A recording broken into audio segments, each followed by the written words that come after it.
আসসালামু আলাইকুম। বর্তমানে বাংলাদেশের একদল চিহ্নিত বুদ্ধিজীবী ও দালাল মিডিয়া ট্রাম্পকার্ড হলো সংখ্যালঘু নির্যাতন। যদিও আওয়ামী মদতে প্রশাসনে প্রতিটি স্তরের সংখ্যালঘুদের প্রাধান্য, তারপরও বাংলাদেশে নাকি হচ্ছে ব্যাপক সংখ্যালঘু নির্যাতন। পাঠকগণ আসুন দেখি এসব ভারতে যেভাবে মুসলমান নির্যাতন সংখ্যালঘু না হয়ে থাকে তার কিছু নমুনা। ভারতের মিরাট শহরে বারবার দেখা গিয়েছে রক্তাক্ত দাঙ্গার দৃশ্য।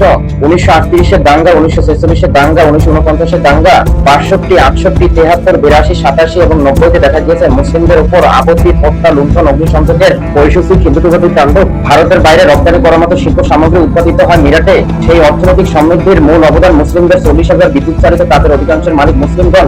ফলে তাদের ব্যবসায়িক প্রতিষ্ঠানগুলো ধ্বংস করে তাদের অর্থনৈতিক সমৃদ্ধিকে রুখে দিতে বারবার হয় মিরাটে এসব দাঙ্গা, এবং তা হয় পুলিশের পৃষ্ঠপোষকতায়। 1990 সালে সমগ্র মিরাট শহরে কারফিউ জারি করা হয়, কিন্তু তারই মধ্যে উম্মাদ হিন্দু জনতা প্রকাশ্য দিবালোকে টিএসসি উত্তর প্রদেশের সশস্ত্র পুলিশ বাহিনী এর ছত্রছায়ায় অবাধে মুসলিমদের পেরানো সম্পত্তির উপর হামলা চালিয়ে যায়। সরকারি হিসাব মতে ওই দাঙ্গায় মৃতের সংখ্যা 117 জন, আহত 159 জন, আসল সংখ্যা এর চেয়ে বহু বেশি।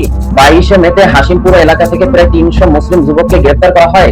তাদের মধ্যে 50 জনকে মুরাদনগরের কাছে খালের সামনে লাইন দিয়ে দাঁড় করিয়ে গুলি করে শহীদ করা হয়। পরবর্তীতে খালের পানিতে লাশগুলো ভেসে ওঠে। পিএসসি জওয়ানেরা সেখানকার একটি মদের দোকান লুট করে গ্রামের দলিত হিন্দুদের বিনা পয়সায় মদ খাইয়ে তাদেরকে মুসলিম নিধনের কাজে লাগায়। ভারতে মুসলমানদের উপর যে নির্যাতন হয় তাও কি সংখ্যালঘু নির্যাতন? 2002 সালে নরেন্দ্র মোদীর নেতৃত্বে উগ্র হিন্দুরা গুজরাটে শরণকালে ভয়াবহ মুসলিম নিধন চালিয়েছিল। সে সময় গুজরাটে ছড়ানো কতগুলো লিফলেট জোগাড় করেছিল পশ্চিমবঙ্গের লেখিকা মহাশ্বেতা দেবী।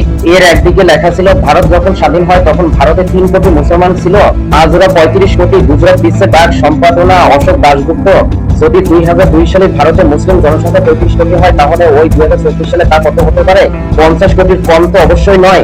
অর্থাৎ সংখ্যালঘু নির্যাতন নয়, গলা কেটে মুসলিমদের সংখ্যা কমাতেই ভারতে প্রতিনিয়ত দাঙ্গা হয়। অর্থাৎ সংখ্যালঘু নির্যাতন নয়, গলা কেটে মুসলিমদের সংখ্যা কমাতেই ভারতে প্রতিনিয়ত দাঙ্গা হয়। আর বাংলাদেশে হচ্ছে সংখ্যাগুরু নিগ্রহ তথা মুসলিমদের হেয় করে আওয়ামী লীগের নেতৃত্বে সর্বত্র হিন্দু তোষণ। এদেশের মুসলিমগণ সংখ্যাগরিষ্ঠ হওয়ার পরও এই সংখ্যালঘু তোষণ একদিন ভারতের ন্যায় তাদের গলাতে ছুরি হয়ে বসবে, কারণ ভারতেও কিন্তু মুসলিমগণ সংখ্যালঘু নয়।